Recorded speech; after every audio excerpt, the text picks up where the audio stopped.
శృతిస్మృతిపురాణానామాలయం కరుణాలయం నమామి భగవత్పాద శంకరం లోకశంకరం. చాలా విశేషమైనటువంటి పండగ, పెద్ద పండగ అంటారు. శ్రీనాథుల వారు ఈ పండగ గురించి చాలా విశేషంగా రాస్తారు.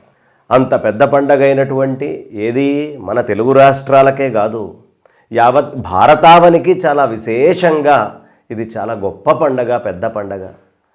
కారణం ఏమిటయ్యా అంటే, ఏనాడు ప్రకృతిని, ఏనాడు పక్షులని, ఏనాడు సమస్తమైన భూమి మీద ఉండే జీవరాశిని ఆదరణతో మనము అవి కలిసి జీవించాలి అని సందేశం ఇచ్చే రోజు ఉంటుందో, ఆచరించే రోజు ఉంటుందో, ఆ ప్రతిరోజు పెద్ద పండగే. కారణం భూతయజ్ఞము అనేది చాలా ప్రధానం. మన పెద్దలు మనకి భూతయజ్ఞం గురించి చెప్పారు. సాధారణంగా పండగలు అంటే తెలుగు వాళ్ళందరం కూడా చాంద్రమానం ప్రకారం చేసుకుంటాం. చంద్రుణ్ణి లెక్క వేసుకొని ఇదిగో ఫలానా తిథండి, ఫలానా నక్షత్రం అండి అని మనం వేసుకుంటూ ఉంటాం. కానీ ఈ పండగ మాత్రము ఒక వైకుంఠ ఏకాదశి అయినా, లేదు భోగి, సంక్రాంతి, కనుము, ఇవన్నీ కూడా కేవలం సూర్యనారాయణమూర్తిని ఆధారం చేసుకొని మాత్రమే చేసుకుండే పండగలు. అందులో భోగి అనే పదానికి అర్థం ఏమిటయ్యా అంటే, ముందు రోజు అని ప్రధానంగా నిఘంటువుల్లో వచ్చేటటువంటి మాట. దేని ముందు రోజండి? ఏ పండగ ముందు రోజునైనా భోగి అనే పిలుస్తారు. అట్ల తద్ది ఉందనుకోండి, అట్ల తద్ది ముందు రోజుని అట్ల తద్ది భోగి అంటారు. కాబట్టి భోగి అనే మాటకి ముందు రోజు అని అర్థం. ఇది దేని ముందు రోజయ్యా అంటే, ధనుర్మాసము నుంచి మకరానికి సూర్యనారాయణమూర్తి ప్రవేశం చేయడానికి ముందు భోగముతో కూడినటువంటి రోజు. కాబట్టి దీన్ని భోగి అంటారు. ఇదే ఆచార్యుల వారు చాలా అద్భుతంగా రాశారు. ఏమిటయ్యా అంటే, వారు చెప్పేది ఈ భోగి రోజున గోదాదేవి 30 పాసురాల్ని, ఒక్కొక్క పాసురాన్ని చదువుకుంటూ రంగనాథుడి యొక్క అనుగ్రహంతో నిన్ను నేను వివాహం చేసుకొని సమస్తమైన భోగభాగ్యాలనే నేను ఇవ్వాలనుకుంటున్నాను అని కలలో కనిపించి చెబితే, ఆ మాట ఆ తల్లి వెళ్ళి విష్ణుచిత్తుడు ఆయన తండ్రికి చెబితే, అలా శ్రీరంగానికి వెళ్ళి శ్రీరంగంలో అందరూ చూస్తూ ఉండగా స్వామివారి యొక్క పదపద్మాల చెంతకి చేరి శ్రీరంగనాథుడిలో ఐక్యమైనటువంటి మహాభోగాన్ని పొందినటువంటి రోజు కాబట్టి భోగి అంటారు. అందుకనే ఈ రోజుకి మనం చక్కగా ఈ 30 రోజుల పాటు బ్రహ్మాండంగా ముగ్గులు వేసుకుంటూ గొబ్బెమ్మలు పెట్టుకొని, ఈ గొబ్బెమ్మలన్నిటి యందు కూడా కామంచి పండ్లతోటి చక్కగా నైవేద్యం పెడుతూ ఆ అమ్మవారినే కాత్యాయని అమ్మవారిగా, ఎందుకు కాత్యాయని అమ్మవారు అని చెప్తున్నారు అంటే, కాత్యాయని అమ్మవారి యొక్క ప్రత్యేకత ఏమిటి అంటే, కాత్యాయని అమ్మవారికి పూజ చేయటం వల్లే గోపికలకి కృష్ణ పరమాత్మ లభించాడండి అని పెద్దలు చెప్తారు. కాత్యాయని అంటే సాక్షాత్తు పరమేశ్వరుడి యొక్క పత్ని, ఆ కృష్ణ పరమాత్మ యొక్క సోదరి. మరి ఇంటి ఆడపడుచుని మంచి చేసుకోకుండా ఆ ఇంటి పిల్లవాడు ఎలా దొరుకుతాడు? అందుకని గోపికలందరూ ఆ మహామాయని కాత్యాయని అమ్మవారిని అర్చించి పూజ చేసుకొని ముంగిళ్లలో ఉండేటటువంటి ఈ గొబ్బెమ్మల్నే గౌరమ్మ అని పిలిచి ఆ గౌరమ్మ చుట్టూ చక్కగా అలంకారం చేసుకొని ముగ్గుతోటి బ్రహ్మాండంగా చేసుకునేటువంటి పండగ ఈ కాత్యాయని వ్రతము అని చెప్తారు. కాబట్టి ఇది కాత్యాయని వ్రతము అని కూడా పేరు దీనికి. ఎవరు కాత్యాయని అమ్మవారిని రోజు ఆరాధిస్తారో 30 రోజుల పాటు, వాళ్ళు ఉత్తరద్వారం నుంచి స్వామివారిని దర్శనం చేసుకొని తర్వాత ఆ స్వామిలోనే ఐక్యమైపోతారు. ఉత్తరద్వారం ఎప్పుడు తెరుచుకుంటుందయ్యా? కాత్యాయని అమ్మవారికి పూజ చేస్తే మాత్రమే తెరుచుకుంటుంది. అందుకని ఈ 30 రోజులు పాసురాలు చెప్పడం, భగవంతుణ్ణి చూడడం ఒక ఎత్తు అయితే, ఆ భగవంతుణ్ణి పొందడానికి మధ్యలో 10వ పాసురంలో చెప్తుందిగా ఆ అమ్మ, ఇదిగో ఈ తలుపు ఇట్లా తీసేవయ్యా, కవాట బంధం అట్లా తెరుచుకోవాలి నాకు అని. అలా తెరుచుకోవాలి అంటే ఇంటి ఆడపడుచు ఒప్పుకోవాలిగా. అందుకని కాత్యాయని వ్రతాన్ని విశేషంగా చేసుకొని ఆ అమ్మవారు శ్రీరంగనాథుడిలో ఐక్యమైనటువంటి మహత్పర్వమే ఈ అద్భుతమైనటువంటి భోగి. కాదండి, భోగికి ఇంకొకటి కూడా ఉంది. ఇంకొక కథ అద్భుతంగా చెప్తారు మనకి. ఏమిటి అంటే, ఒకప్పుడు కృష్ణ పరమాత్మ మనం ఇంద్రుణ్ణి పూజ చేయాల్సిన అవసరం లేదు అని కార్తీక మాసంలో ఇంద్ర పూజని ఆపి గోవర్ధన పూజ అని ఆరంభం చేశారు. ఈ గోవర్ధన పూజ యొక్క మాహాత్మ్యాన్ని బ్రహ్మాండంగా వాళ్ళకి చెప్పి చేయిస్తూ ఉంటే ఇంద్రుడికి కోపం వచ్చింది. ఎవర్రా నాకు నిత్యం జరిగేటటువంటి పూజను ఆపి వేరే పూజ చేస్తాడా అని కోపం వచ్చి ఆయన ఆధీనంలో ఉన్నటువంటి 7 మేఘాలని ఒక్కసారిగా వర్షించాడు.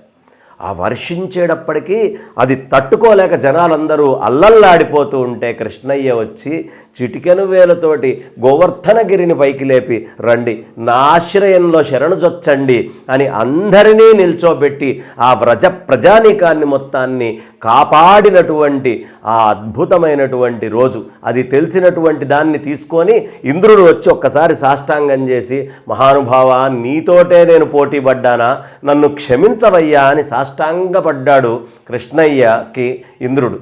వెంటనే కృష్ణయ్య అనుగ్రహించి, నీకు ఇలా ధనుస్సంక్రమణం అయ్యేటటువంటి చివరి రోజున మళ్ళీ ప్రత్యేకంగా ఇంద్రపూజ అని జరుగుతుందయ్యా అని ఇంద్రపూజని అనుగ్రహించారు.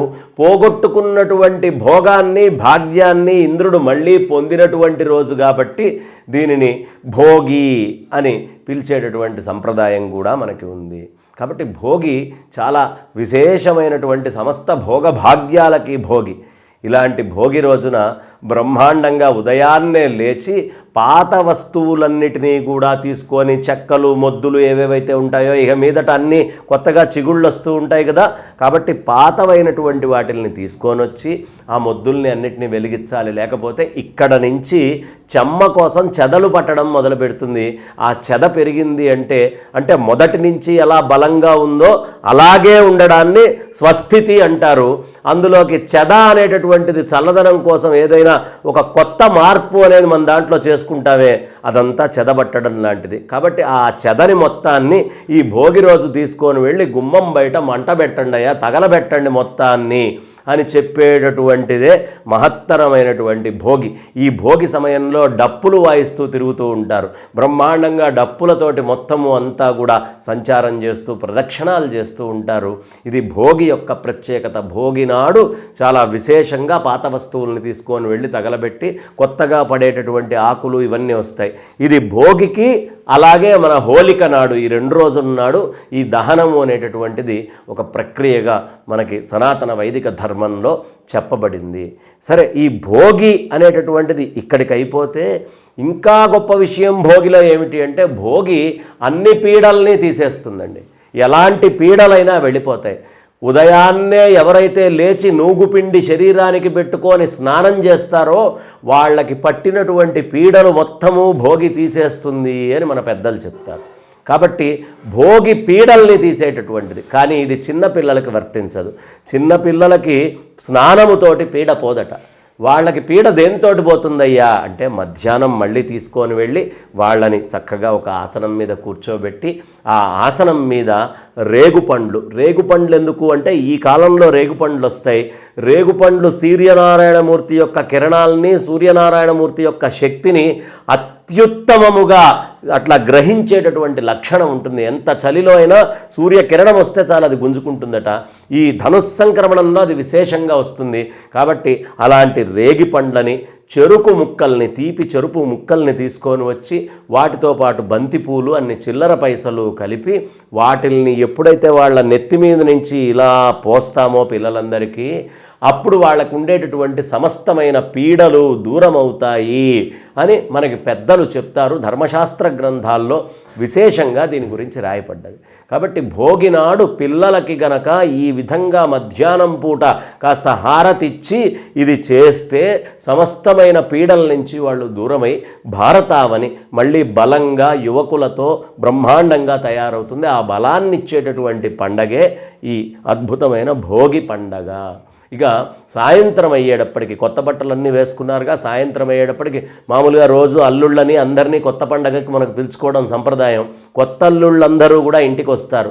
నిన్నటి దాకా లేనటువంటిది కొత్తది మన ఇంటికి చేరింది అని అందరూ ఆనందపడుతూ ఉంటారు. 2 వంశాలు కలిసినాయనే తృప్తి వస్తుంది. ఆ కలిసినటువంటి వంశానికి చెందినటువంటి పిల్లవాడిని వాళ్ళ ఆచారాన్ని బట్టి ఆహ్వానం చేసి వాళ్ళందరినీ గౌరవించుకుంటూ వస్త్రాలు పెట్టి, మా ఇంట్లో ఇలా ఉంటుందయ్యా అని కలిమిడిగా కలుపుకుండేటటువంటి పండగ సంక్రాంతి పండగ. ఈ సంక్రాంతి పండగ యొక్క విశేషణాల్లో ఈ బంధువులందరూ కలిసి ఉండడము అనేది ఒక పెద్దమైన విశేషణము. అలాగే చక్కగా ఆ భోగినాడు ఇవన్నీ చేసుకుంటూ ఇంతమంది వచ్చారు కదా, మరి ఇంటికి అల్లుళ్ళు వచ్చినప్పుడు బంధువులు వచ్చినప్పుడు ఖాళీగా ఉండకూడదు అని సాయంత్రం పూట భోగి క్రీడలు అని జరుగుతాయి. ఈ క్రీడలు ఏదో వాళ్ళ ఒక్కళ్ళింట్లోనే జరుగుతాయి అనుకోవద్దు. ఇళ్లల్లో క్రీడలు ఇళ్లల్లోవే, బయట క్రీడలు బయటే. కాబట్టి విశేషంగా క్రీడలతోటి ఆటపాటలతోటి గడపండి అని చెప్పేటటువంటి పండగ ఈ పండగ. ఇక భోగి నుంచి పతంగులు అనేటటువంటివి ఎగిరేస్తారు. ఎందుకు ఎగిరేస్తారయ్యా అంటే సూర్యనారాయణమూర్తి తన యొక్క యాక్సిల్ని మార్చుకున్నాడు అని చెప్పుకున్నాంగా, ఉత్తరాయణంలోకి ప్రవేశించడానికి సంసిద్ధమయ్యాడు అని. ఆకాశంలో ఉండే సెలెస్టియల్ బాడీస్కి సంబంధించినటువంటి జ్ఞానం మీకు కలగాలి అనే ఉద్దేశంతో పతంగుల్ని పైకి ఎగిరేసి ఆ పతంగి అటు ఇటు తిరుగుతూ ఉంటే ఆకాశంలో ఉండే గ్రహాలు ఇలా తిరుగుతూ ఉంటాయిరా అని అనేక మంది పిల్లలు ఒకటేసారి గాలిపటాలని ఎగిరేస్తే ఆ గాలిపటాల యొక్క దీనిని బట్టి గ్రహాలు స్వతంత్రమైతే ఎలా తిరుగుతాయి, ఒక తంతువుతో ఉంటే నువ్వు ఎలా తిప్పితే ఎలా తిరుగుతాయి అనే విషయాన్ని చూపిస్తూ ఈ సమస్తమైనటువంటి గ్రహాలు, ఈ నక్షత్రాలు, ఈ బ్రహ్మాండం అంతా కూడా పరమాత్మ అనేటటువంటి వాడి తంతువుతో ఆయన ఎటువైపు తిప్పితే అటు జరుగుతున్నాయిరా. ఆ తంతువు నుంచి జరిగిపోతే వాడు ఎటుపోతాడో వాడికి తెలియదు, పతనం అయిపోతాడు అనే విషయాన్ని చూపించేట్టుగా బ్రహ్మాండంగా పతంగుల్ని ఎగిరేస్తారు. ఇలా భోగి పండగ అనేది చాలా విశేషంగా మన తెలుగునాట అనేక క్రీడలతో, సల్లాపాలతో, ఆనందంతో గడుపుకుండేటటువంటి మహా పండగే ఈ భోగి పండగకి ముందు రోజు అని విశేషంగా పెద్దలు చెప్తూ ఉన్నారు.